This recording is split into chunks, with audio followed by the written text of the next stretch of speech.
जय श्री कृष्णा। राधे राधे। सभी श्रद्धालु भक्त जनों को बाभन एकादशी व्रत की शुभकामनाएं करती हूँ।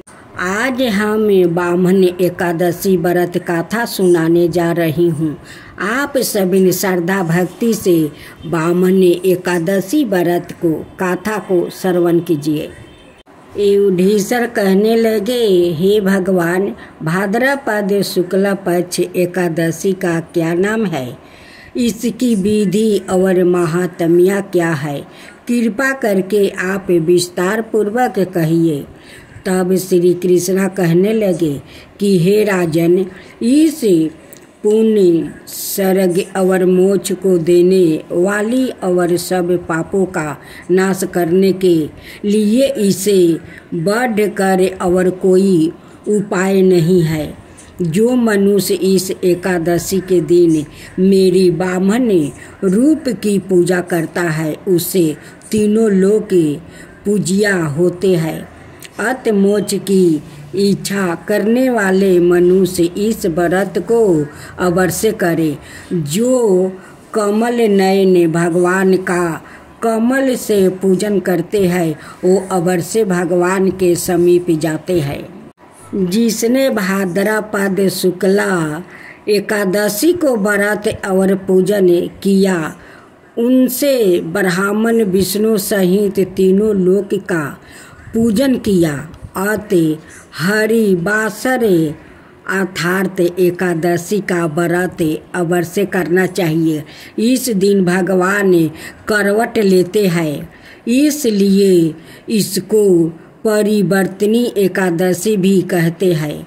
भगवान के वचन सुनकर युधिष्ठिर बोले कि भगवान, मुझे अति संदेह हो रहा है कि आप किस प्रकार सोते हैं और करवट लेते हैं, और किसी तरह हे राजा बलि को बाधा और बामन रूप राख कर क्या क्या लीलाएं की।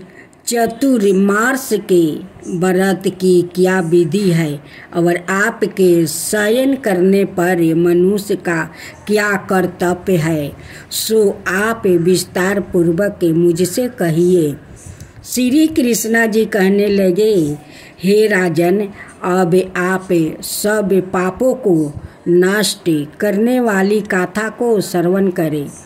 त्रेता युग में बलि नाम का एक दैत्य था। वो मेरा परम भक्त था। विविध प्रकार के वेद सूक्तों से वो मेरा पूजन किया करता था और नृत्य ही ब्राह्मणों का पूजन और यज्ञ भी करता था। परंतु इंद्र से दोष के कारण उसने इंद्र लोक के और सभी देवताओं के लोकों को जीत लिया। तब से सब देवताओं इकट्ठा होकर सोच विचार कर भगवान के पास गया और बृहस्पति सहित इंद्रादि के देवता प्रभु के निकट जाकर नतमस्तक होकर वेद मंत्रों द्वारा भगवान का पूजन और स्तुति करने लगे। तब मैंने बामन रूप धारण करके 5वां अवतार लिया और फिर अत्यंत तेजस्वी रूप से राजा बलि को जीत लिया। इतनी परिवर्तन सुनकर राजा युधिष्ठिर बोले कि हे जनार्दन, आपने बामन रूप धारण करके उस महाबली दैत्य को किस प्रकार जीता? श्री कृष्ण कहने लगे, मैंने बामन रूपधारी ब्रह्मचारी बालक ने बलि से 3 पग भूमि की याचना करते हुए कहा, हे, मुझको 3 लोक के समान है, और हे राजन, यह तुमको अवश्य ही देनी होगी। राजा बलि ने इसको तुच्छ सी याचना समझ कर 3 पग भूमि का संकल्प मुझको दे दिया और मैंने अपने त्रिविक्रम रूप को बढ़ाकर यहाँ तक कि भूलोक में पद, भूलोक में जंघा, सरकलोक में कमर, कमलोक में पेट, जनलोक में हृदय, यमलोक में कंठ की स्थापना कर सत्यलोक में मुख, उसके ऊपर मस्तक स्थापित किया। सूर्य, चंद्रमा आदि सब ग्रह, योग निक्षत्र, इंद्रादि के देवता और शेष आदि सब नाग गणों ने विविध प्रकार से वेद सूतकों द्वारा प्रार्थना की। तब मैंने राजा बलि को हाथ पकड़कर कहा कि राजन, एक पग से पृथ्वी, दूसरे से स्वर्गलोक पूर्ण हो गया, अब तीसरा पग कहाँ पर रखूं? तब बलि ने अपना सिर झुका लिया और मैंने अपना पैर उसके मस्तक पर रख दिया, जिससे मेरा यह भक्त पाताल को चला गया। फिर उसकी मिनती और निर्ममता को देखकर मैंने कहा कि हे बलि, मैं सदाए तुम्हारे निकट ही रहूँगा।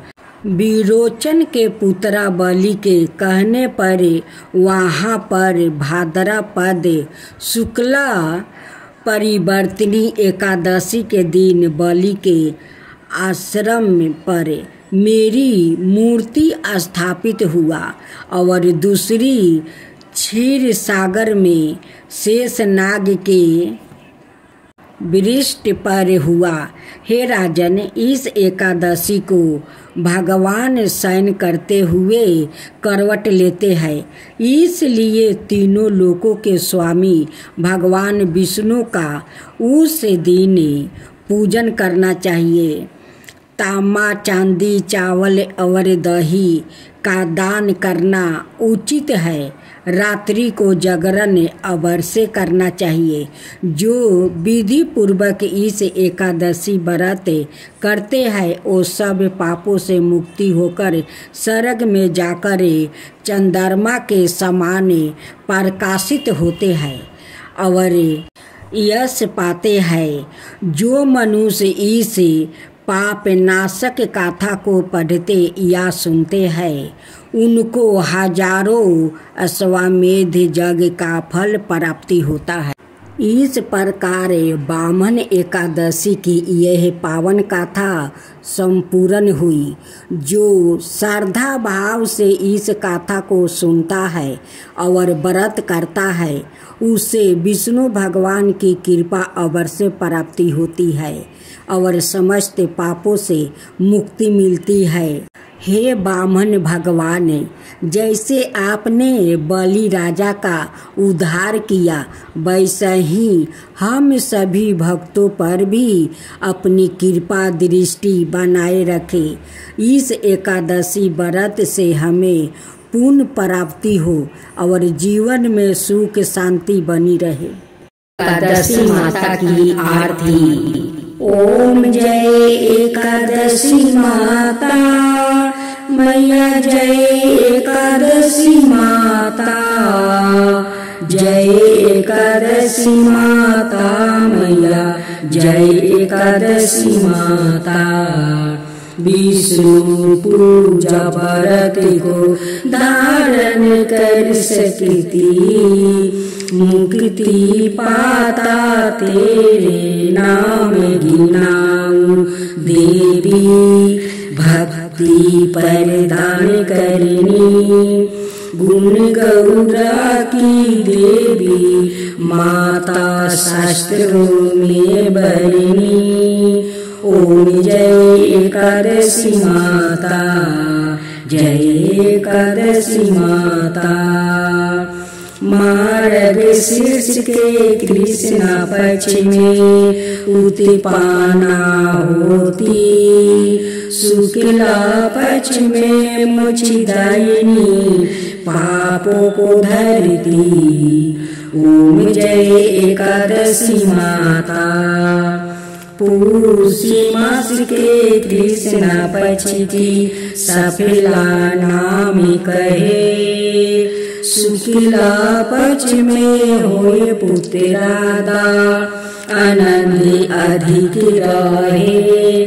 नाम सटिला माघ मास में कृष्ण पक्ष आवे, शुक्ल पक्ष में जाया कहावे, विजया सादा पावे। जय एकादशी माता मैया, जय एकादशी माता।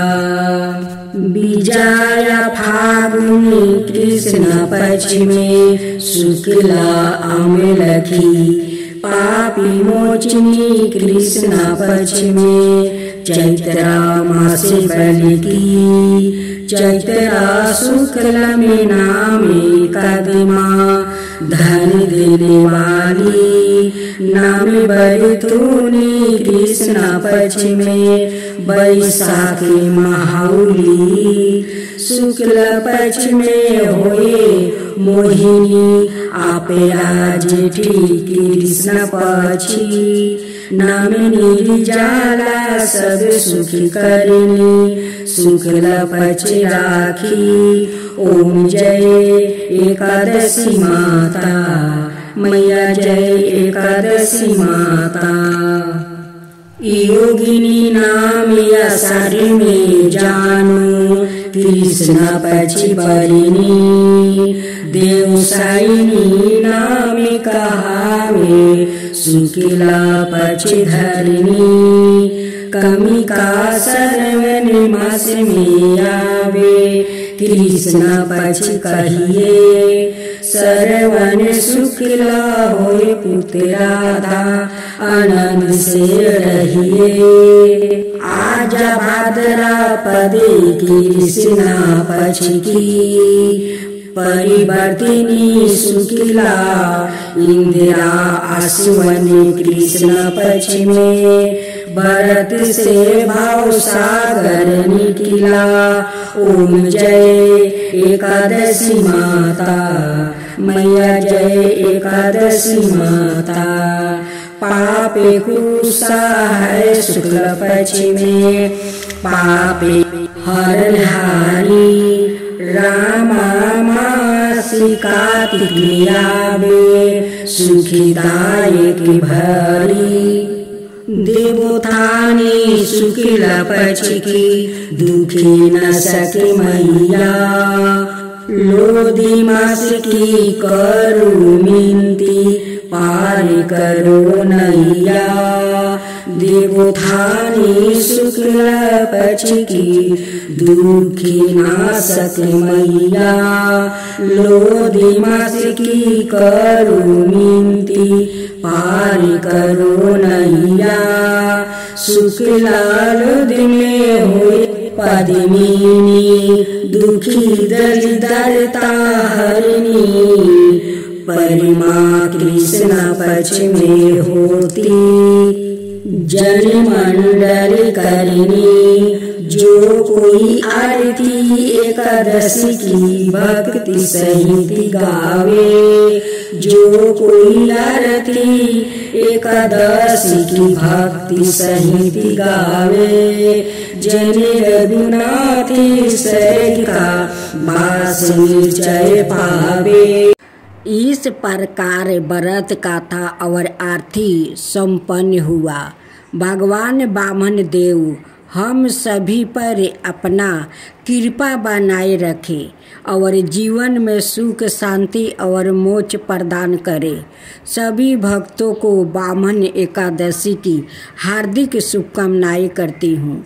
जय श्री वामन देव, जय श्री हरि। अब हमने श्रद्धा और भक्ति भाव से वामन एकादशी की पावन गाथा का श्रवण किया। और भगवान की आरती उतारी। यह पुण्य कार्य हमारे जीवन से अज्ञान, अहंकार और पापों का नाश करे। यही प्रार्थना है। सभी को यह पावन व्रत शुभ फल प्रदान करे। हरि बोले, हरि बोले। जय बामन भगवान की जय।